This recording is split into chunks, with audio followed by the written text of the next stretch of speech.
নোয়াখালীর হাতিয়ার চরকিং ইউনিয়ন যুবদল নেতাদের বিরুদ্ধে থানায় মিথ্যা অভিযোগ দায়ের ও সামাজিক যোগাযোগ মাধ্যম সহ কয়েকটি অনলাইন পোর্টালে অপপ্রচার চালানোর প্রতিবাদে এক সংবাদ সম্মেলন অনুষ্ঠিত হয়েছে। মঙ্গলবার দুপুরে হাতিয়া প্রেস ক্লাবে এই সংবাদ সম্মেলন আয়োজন করা হয়। এতে উপস্থিত ছিলেন চরকিং ইউনিয়ন যুবদলের সাধারণ সম্পাদক আব্দুল হালিম, হাতিয়া উপজেলা ছাত্রদলের যুগ্ম আহ্বায়ক আব্দুল মমিন রকি, ইউনিয়ন যুবদলের সিনিয়র সহ সভাপতি মোহাম্মদ ফরহাদ উদ্দিন, ৭ নং ওয়ার্ড যুবদলের সাধারণ সম্পাদক মোহাম্মদ মঈন উদ্দিন এবং যুগ্ম সাধারণ সম্পাদক মোহাম্মদ সালাউদ্দিন। সংবাদ সম্মেলনে লিখিত বক্তব্যে আব্দুল হালিম বলেন, আসসালামু আলাইকুম। হাতিয়া কর্মরত বিভিন্ন প্রিন্ট এবং ইলেকট্রিক মিডিয়ার সম্মানিত সাংবাদিকবৃন্দ, আমাদের আহ্বানে আপনারা সাড়া দিয়ে আজ মঙ্গলবার 20শে মে 2025-এর সংবাদ সম্মেলনে উপস্থিত হওয়ার জন্য সবাইকে ধন্যবাদ ও কৃতজ্ঞতা প্রকাশ করছি। প্রিয় সাংবাদিক ভাইয়েরা, আমি মোহাম্মদ আব্দুল হালিম, চরকিং ইউনিয়ন যুবদলের সাধারণ সম্পাদক। আমার পাশে উপস্থিত আছেন আব্দুল মমিন রকি, যুগ্ম আহ্বায়ক হাতিয়া উপজেলা ছাত্রদল।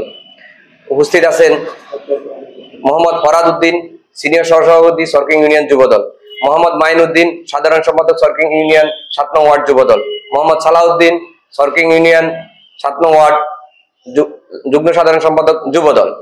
আপনাদের জানাচ্ছি যে গত 18ই মে শফিকুল মাওলা নামে এক ব্যক্তি জায়গা জমি সংক্রান্ত বিষয়ে আমাদেরকে জড়িয়ে থানায় একটি মিথ্যা অভিযোগ দায়ের করে, যার সাথে আমি বা আমরা কেউই জড়িত নয়।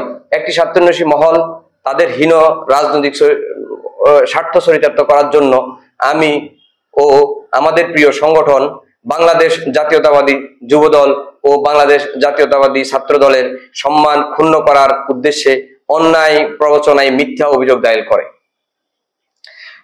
শুধু তাই নয়, সামাজিক যোগাযোগ মাধ্যম সহ কয়েকটি অনলাইন পোর্টালে অপমানজনক ও মিথ্যা অপবাদ দিয়ে সংবাদ প্রচার করে। উল্লেখ্য, স্থানীয় শফিকুলের সাথে ইব্রাহিমের জায়গা জমি সংক্রান্ত বিরোধ চলে আসছে কয়েক যুগ ধরে। এই নিয়ে বহুবার সালিশ বিচার ও 111-এর সময় যৌথ বাহিনী ইব্রাহিমকে দখলে দিয়ে যায়। পরবর্তীতে 5 আগস্টের পরে একটি পক্ষের ইন্ধনে ইব্রাহিমকে আবার দখলচ্যুত করার পায়তারা পড়ছে। বস্তুত ইব্রাহিম তার দখলীয় জায়গায় ছেলের জন্য ঘর তৈরি করতে গেলে উভয় পক্ষের মাধ্যমে আবার বিরোধের সৃষ্টি হয়। এখানে কোনোভাবেই যুবদল ছাত্র দলের নেতাকর্মী জড়িত থাকার প্রশ্নই ওঠে না।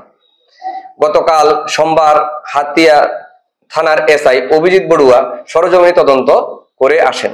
আপনারা চাইলে থানা থেকে বিস্তারিত জানতে পারবেন।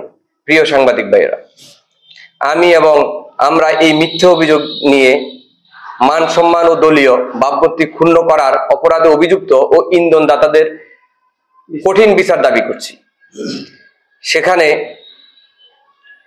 তার সাথে মিথ্যা বানোয়াট ও উদ্দেশ্য প্রণোদিত সংবাদ প্রচার করে দলের ভাবমূর্তি নষ্ট করা, আমরা তার তীব্র নিন্দা ও প্রতিবাদ জানাচ্ছি এবং সবাইকে ধন্যবাদ জানাচ্ছি।